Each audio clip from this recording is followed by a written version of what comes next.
All praises to Yahweh, Ba'ashem Yahweh Shai, Ba'ashem Makar Kwadash. Double honors to the apostles and the elders of Great Millstone, and Shalom to the elected nation of Israel. This is going to be a lesson going out to all of you so-called black people, Latino people, Native American people, all of you Israelites, man. Right? And speaking about, speaking about the whole topic of how, like, we're the oppressed group right now in this world, man. Whether people want to try and tell us we ain't, because some of us can have a record deal, some of us have got a basketball contract and all of that. That don't mean you're not oppressed, because the Israelites in the land of Egypt had a whole territory where they had sheep, goats, land, all that. Right? They had a place they had their whole own province where they had sheep, goats. They had things. They had land over in Egypt. Now, would anyone say that the Israelites weren't oppressed in Egypt? I don't think so. So having property does not mean you're not oppressed, right? Owning things does not mean you're not oppressed, man. The Israelites had land in Egypt, man, and I can't remember the exact name of the place, what it was called, but I know it begins with the letter G, man. The Israelites had a land, their own place in the land of Egypt, man. But I want to go into what the scriptures say on how you're supposed to interact with the police or with law enforcement and these kind of things, man, and how you're supposed to maneuver when you're dealing with police specifically, man. What the scriptures say, man, right? Matthew chapter 5 and verse 25, agree with thine adversary quickly whilst thou art in the way with him, lest at any time the adversary deliver thee to the judge, and the judge deliver thee to the officer, and thou be cast into prison, right? And we're all Jakes, man. I know I've had, I know I've had interactions with the police that have made me be in handcuffs before, right? And in a time when I've dealt with it according to what this scripture say here, I've found myself not in a prison, right? And this ain't no boastful thing where I'm trying to make it like I've lived some fogged out lifestyle and all that, because I haven't, right? That's not me, right? I'm just saying it for what's the truth, man. Because you don't have to be no bad man to get arrested by the police. You can just been driving your car too fast or something along those lines, and then the police will interact with you. And it, depending on you acting stupidly now, you can end up in a prison, you can end up dead, or you can end up getting a warning and a ticket, or a warning and no ticket, and get sent and made to go about your way, man. Right? But the scriptures say, agree with thine adversary quickly whilst thou art in the way with him. So you're not supposed to be pulling out your phone to the police officer and recording them in the face, calling them a bitch and all that, and acting wild as hell. That's stupid, man. And all that ends up happening is you end up getting put on a YouTube channel, right? And then we end up, and then civilians and everyone else ends up seeing you on camera laughing at you, right? And me watching videos like that right now is what made me decide to turn on the camera and do this video, man. Seeing that there's loads of these videos out there of you Israelite women in particular, man, with your stiff necks and your proud attitudes, that you think that you can't be told nothing from no one, and even have the pride to try and turn that same kind of attitude to the police that have guns and weapons, tasers and all kind of stuff, and the law's in their favor anyway, and then you still acting wild towards them and getting hammed up, arrested, slapped, thrown on the car, your car windows smashed, your arms folded up behind your back and all kind of stuff, man, because you can't just agree and contain your spirit for like 5 minutes, man, and relax yourselves, right? The scriptures tell us to be wise, man, not stupid idiots, man, right? You have to maneuver in the world. We're Jacob, aren't we? Aren't we Jacob? Jacob means supplanter, man. So you should be able to be wise. Our forefather Jacob, right? He was able to lie and tell Esau that when he saw his face, it was like he saw the face of God. Now, do you really think he meant that? Of course he didn't, man. Of course he didn't really mean that.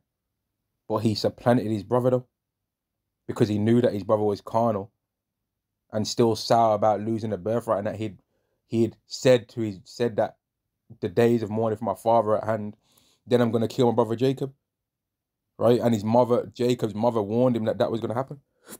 So he supplanted him, man. Right? Now, let me see if I can find a scripture in the Apocrypha, man, that says, watch out pretty much for a man that's got power to kill, man. All right, here we go. This is Ecclesiastes chapter 9 and verse 13. Keep thee far from a man that have power to kill.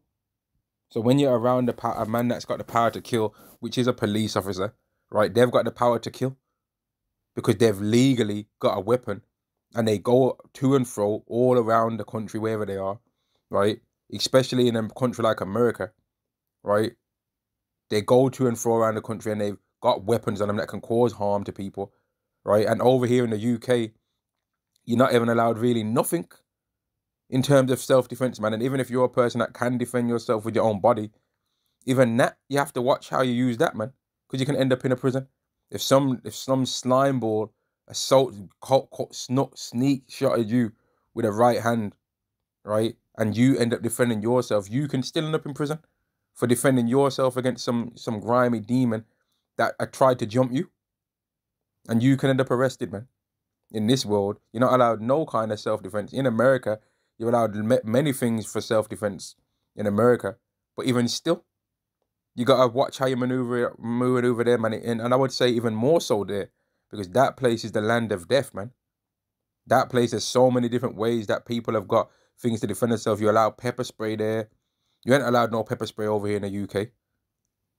You ain't allowed pepper spray in the UK, man. But in Babylon the Great, you allow pepper spray. You're allowed to carry weapons over in Babylon the Great, guns, knives. I believe you're illegal to carry all that, man. Certain places you're allowed to carry like I think it's non-automatic rifles in America, right? If I'm not mistaken. Whereas in the UK you ain't allowed pretty much nothing. But the police in these countries, they're allowed all of these things, and you're not allowed. And you're not allowed. They ain't no. The most restrictions are going to be on the civilians, man. In particular, the civilian Israelite, man. Because even in a place where these things are legal, you're going to be looked at more like you're not carrying them legally, even if you are. So you've got to watch and maneuver yourself according to what we've got, which is the scriptures, man. So don't be doing no wildness, man. Keep thee far from a man that have power to kill. So thou shalt not doubt the fear of death, right? And if thou come unto him, make no fault. So mind how you're talking, man.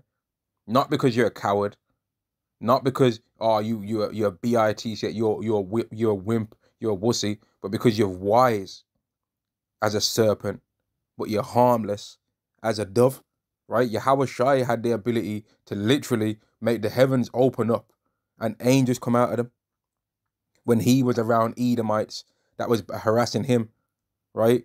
When he was being beat up, spat on, blindfolded, smacked in the mouth, punched, crown of thorns, smashed in his head, man, right? Having nails drove through his hands, through his feet, being stabbed. And did he start talking in that time when he knew that he was going to be sentenced to death? Did he talk? Or did he not even say nothing? He didn't say no words, man. He didn't say nothing. He just ignored what it was. They was trying to say, oh, don't you know I've got the power to do this? And he said, no, you don't have the power to do none of that. He was using wisdom. Make no fault, lest he take away thy life presently. Now, what happened with the Sonia Massey thing, man? Right? She wasn't speaking. She wasn't really talking wise. Now, some people might say, oh, but she only said I rebuke you. Mate, that's not the Lord's name for starters. But in a situation where you can see a cop's all bogged out and that, right? Don't be talking about you're going to rebuke him in nothing. Contain your spirit, right? And just maneuver wisely so that demon cop could have got the hell away from you. Right? You have to maneuver yourself wisely, man.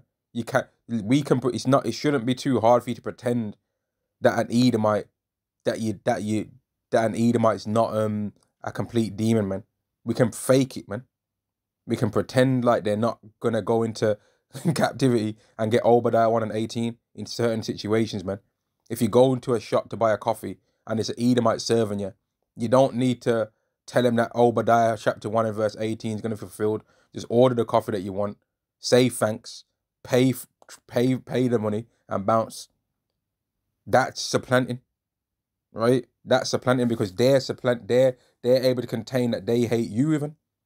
So you're trying to tell me that Edomites able to contain their spirit better than you as an Israelite can contain yours? They shouldn't be able to. We're the ones that's the righteous, man.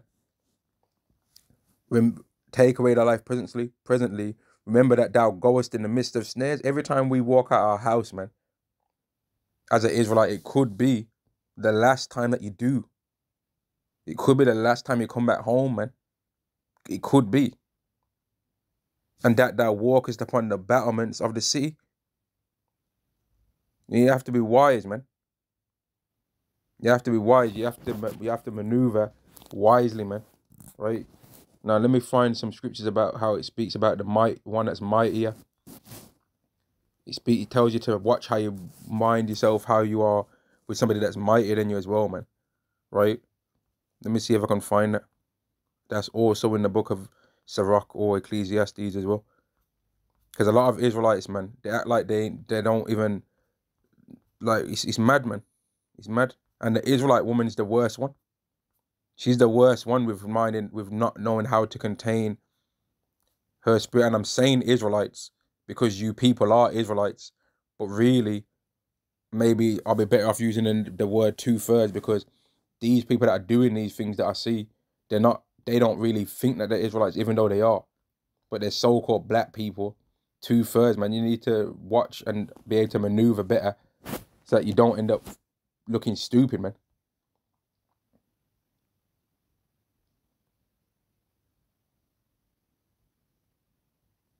Here's a good point to read, man. Sirach chapter 13 and verse 9. If thou be invited of a mighty man, withdraw thyself, and so much more will he invite thee. So a mighty man, right? A guy that's stronger than you and all that, the more you actually don't be trying to beg it off from him, right? And be trying to beg friend with him too much, right? The more actually he'll be desires to do you a favor, right? And now that I've just read that scripture, I was thinking of one of the things that one of the elders was talking about, right? One of the elders was speaking about where some Edomite tried to get him fired, right? And then the Edomite ended up getting fired, right? And then there was a potential chance that there was a situation where people could get promoted, and there was a position waiting, and he had it in his mind that he didn't even really care for that position to get promoted, right? And didn't go around begging the promotion, right? Like what some other people would have probably did in that workplace. And who ended up getting the promotion? Who ended up getting a position that they never even asked for? Because they was getting into meetings with the boss, who was the mighty man in this situation, but they wasn't begging it. They was withdrawing himself, right? But then the mighty man invited him. So when you're dealing with these police officers and these people that are the Edomites and you're not begging it off for them, cooning and shucking and jiving, right? You're actually gonna find yourself, according to what the scriptures say, if you believe that, which I do, you're gonna find yourself in a better scenario than in a worse, man. Right? Verse 10, press not upon him, lest thou be put back. Stand not afar, lest thou be forgotten. So it's a balance on how you're supposed to maneuver. It's a balance, man. And the scriptures speak about how you're supposed to maneuver with these heathen, right? In several different situations, man. This scenario here would be more how you would maneuver in a workplace than how you are when a police officer stops you and asks you something and that, right? Because police officers, anyway, I'm no blue blood and all that, repping the police force and none of that, but their job is a job where they're dealing with degenerates every single day. And some of the degenerates might look just like you, or majority of some of the time are going to be the same race as you. So that when they see you, they're thinking, oh, he's going to be exactly the same as the next person I saw that look like that, and they're going to treat you like that. And because they've got the power to kill, power to harm, and if they make 75 mistakes, the law is going to try and look for a reason why. Okay, it's understandable they made this mistake. It's understandable they made that one, and they're going to be looking for excuses. But when it comes to you, They're not going to look for no excuses as to why you made any mistakes. They're going to be like, why did you refuse giving them ID? Why, even though it might be elite, you don't have to.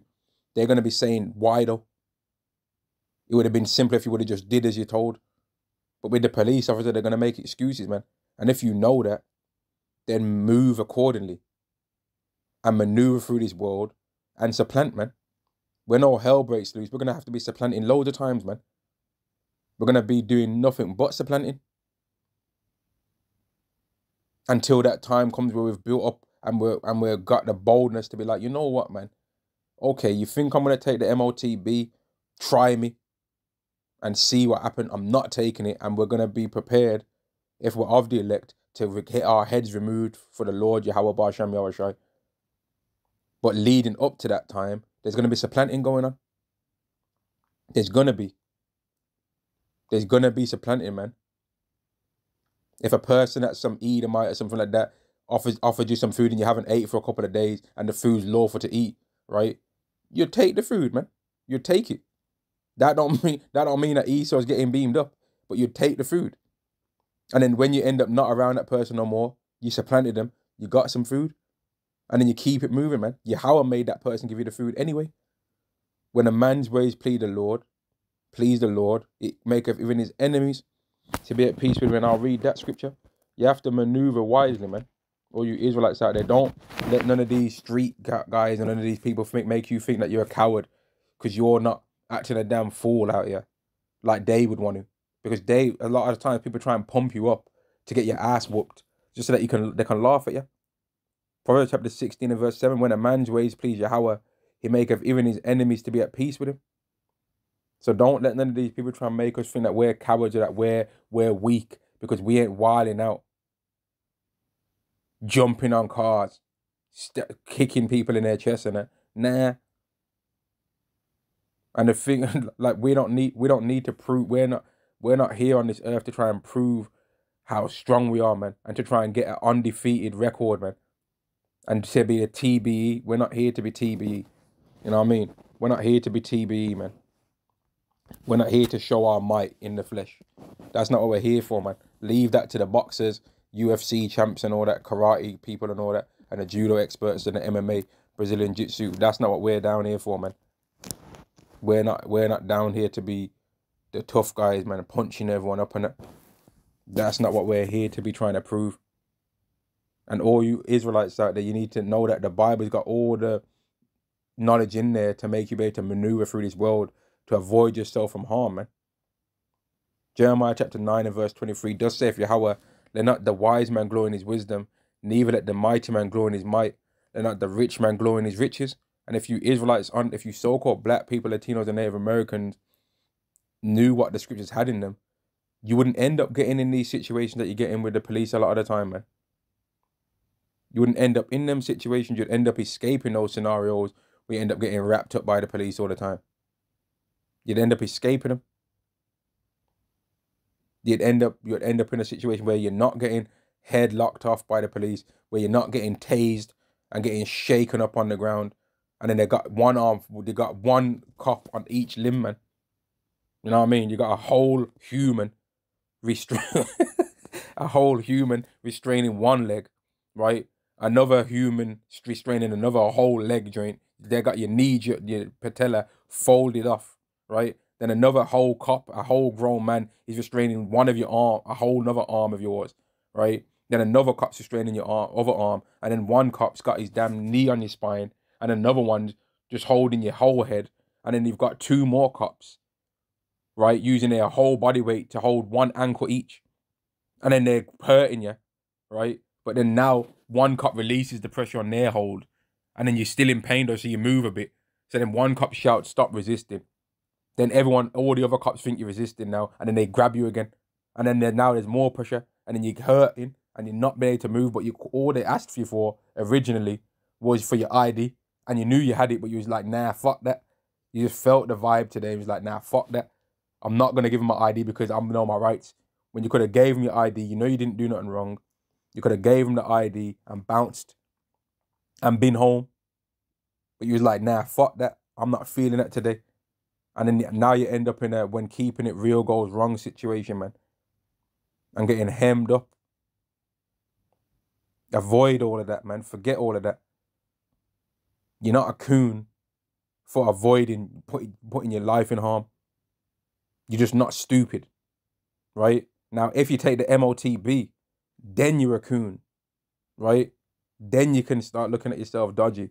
If you take the MOTB, if you make this man implant you with something, right, that's going to be changing up how your whole body works, then you can start looking at yourself sideways.